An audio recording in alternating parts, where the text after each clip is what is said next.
Good morning students, welcome to your B Ed online class.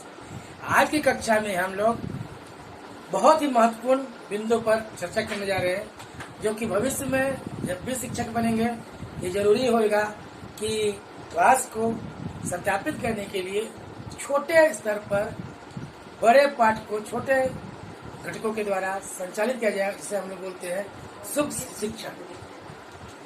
सूक्ष्म शिक्षण या सूक्ष्म अध्यापन किसी शिक्षण की वर्णनात्मक परिभाषा के अनुसार शिक्षण का अर्थ सूचना देना अथवा किसी विषय के ज्ञान स्थानांतरण तथा किसी व्यक्ति को कार्य करने की विधि समझाना है। संक्षेप में यह कहा जा सकता है कि शिक्षण ज्ञान अथवा कौशल प्रदान करना है। इस क्रम में व्याख्यान को ज्ञान प्रदान करने की उपयुक्त विधि मानी जाती है। इस प्रकार के अर्थ को रूढ़िवादी माना गया है। यदि शिक्षण को उद्देश्य आधारित की यह क्रिया माना जाता है तो इसमें अधिगम सम्मिलित है। इसलिए शिक्षण वह प्रक्रिया है या क्रिया है जो अधिगम को अभिप्रेरित करती है। इस परिभाषा में यह पूर्वानुमानित होगा कि शिक्षण का परिणाम अधिगम होगा। यदि शिक्षण को व्यापक अर्थ में लिया जाए तो इसका अर्थ उस क्रिया से है जो अधिगम हेतु की गई है। इस प्रकार शिक्षण मात्र ज्ञान स्थानांतरण अथवा क्रिया समझने तक निहित या सीमित नहीं है। अतः शिक्षण वह क्रिया अथवा प्रयास है जिससे अधिगम हो। यह अधिगम मात्र समाजीकरण तक सीमित नहीं है, अपितु इसमें एक विशिष्ट प्रकार का चिंतन, भाव तथा क्रिया का रूपांतरण है। शिक्षण की वैज्ञानिक परिभाषा उपयुक्त होगा कि शिक्षण में शिक्षण दक्षता, शिक्षक निष्पादन सम्मिलित है। इसलिए शिक्षण एक व्यवहार है जिसका अवलोकन किया जा सकता है, जिसको अंकित द्वारा किया जाता है और उसका विश्लेषण किया जा सकता है। शिक्षण में अभ्यास द्वारा सुधार संभव है। शिक्षण द्वारा छात्रों में व्यवहार परिवर्तन की आशा की जाती है और यह शिक्षक एवं छात्रों में पारस्परिक अंतरक्रिया द्वारा होता है। सूक्ष्म शिक्षण अंतरक्रिया विश्लेषण तथा आदर्शीकरण जैसी विधियों का प्रयोग किया जाता है, जिससे शिक्षण कौशलों का ध्येय एवं बोध की समझ हो जाती है। बोर्ग और उनके सहयोगियों ने शिक्षण प्रशिक्षण में इनके उपयोग को स्पष्ट किया है। शिक्षण कौशल शिक्षण व्यवहार के विशिष्ट भाग है, जिनके द्वारा छात्रों में अपेक्षित अधिगम का सरलीकरण संभव है।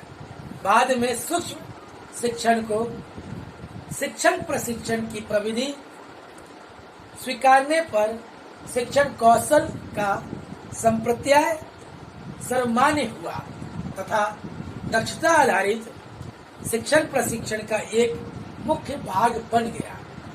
दक्षता आधारित शिक्षण प्रशिक्षण न्यूनतम स्तर पर बल देते हैं या कसौटी स्तर आधारित करते हैं तथा मूल्य एवं गुणवत्ता को परिभाषा का भाग बनाते हैं।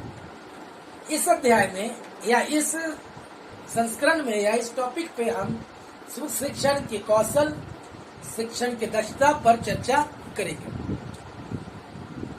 आखिर इसको पढ़ते क्यों है? शिक्षण के अर्थ की व्याख्या कर सकेगा बालक, शिक्षण की प्रकृति का उल्लेख कर सकेगा बालक, सूक्ष्म शिक्षण को परिभाषित कर सकेगा बालक, सूक्ष्म शिक्षण के विकास का इतिहास लिख सकेगा बालक, साथ साथ शिक्षण दक्षता का अर्थ भी समझ पाएगा। शिक्षण का अर्थ, आखिर शिक्षण होता क्या है? शिक्षण के अनेक शोधकर्ताओं ने अलग अलग ढंग से परिभाषित किया है। परंपरागत ढंग से मॉरिसन के अनुसार शिक्षण वह प्रक्रिया है जिसमें अधिक विकसित व्यक्तित्व कम विकसित व्यक्तित्व के संपर्क में आता है और कम विकसित व्यक्तित्व की अग्रिम शिक्षा के लिए विकसित व्यक्तित्व व्यवस्था करता है। इस पर इस भाषा के अनुसार शिक्षक को एक उच्च स्थान दिया गया है और छात्र उनके द्वारा ज्ञान, बोध, कौशल सीखते हैं। इस प्रक्रिया में छात्र निष्क्रिय रहकर सुनता है और ज्ञान अर्जित करता है। यद्यपि शिक्षण में अधिगम अंतर्निहित नहीं है, किंतु पूर्वानुमिति है कि अधिगम शिक्षण का परिणाम है। यदि एक शिक्षक सफलता से शिक्षण करता है तो वह सक्रिय रहता है और अधिगम शिक्षण में समाविष्ट उस स्थिति में शिक्षा अपेक्षित व्यवहार है जिसके उद्देश्य अधिगम प्रेरित करता है। इसी प्रकार एनएस गेज के अनुसार शिक्षण प्रक्रिया में पारस्परिक प्रभावों को सम्मिलित किया गया है, जिसमें दूसरे के व्यवहारिक क्षमताओं के विकास का लक्ष्य होता है। बीओ स्मिथ के अनुसार शिक्षण क्रियाओं की एक विधि है जो सीखने की उत्सुकता जागृत करती है। हमें शिक्षण की एक वैज्ञानिक परिभाषा की आवश्यकता है। सामान्य अर्थ में शिक्षण क्रिया है जिसका इसलिए निष्पादन किया जाता है कि दूसरे व्यक्ति अधिगम हो। इसलिए शिक्षण मात्र सूचना देने से भिन्न है। यह सोच लाभकारी होगा कि शिक्षण में एक ही समय में 3 निष्पादन क्रियाएं सम्मिलित है। पहला, कक्षा के अधिगम वातावरण को बनाए रखना। दूसरा, प्रत्येक व्यक्ति को परिवर्तित आवश्यकताओं के अनुसार उपयुक्त अनुभव का प्रबंध कराना। तीसरा, उन अनुभवों का कार्यान्वयन करना जिसमें शिक्षक सक्रिय साझेदार हो। यह अधिगम वातावरण के संप्रेषण, अधिगम प्रबंधन और अनुदेशन की ओर प्रेरित करता है। हेमन के अनुसार शिक्षण तत्वों का गतिशील त्रय है जिसमें शिक्षक, छात्र एवं विषय वस्तु शामिल है। बीडन के अनुसार शिक्षण अंतर संबंध की श्रृंखला है जिसमें छात्र अपने संज्ञानात्मक एवं भावात्मक व्यवहार में परिवर्तन करते हैं। इन परिभाषाओं से यह स्पष्ट होता है कि शिक्षण की कोई एक निश्चित अवधारणा नहीं है।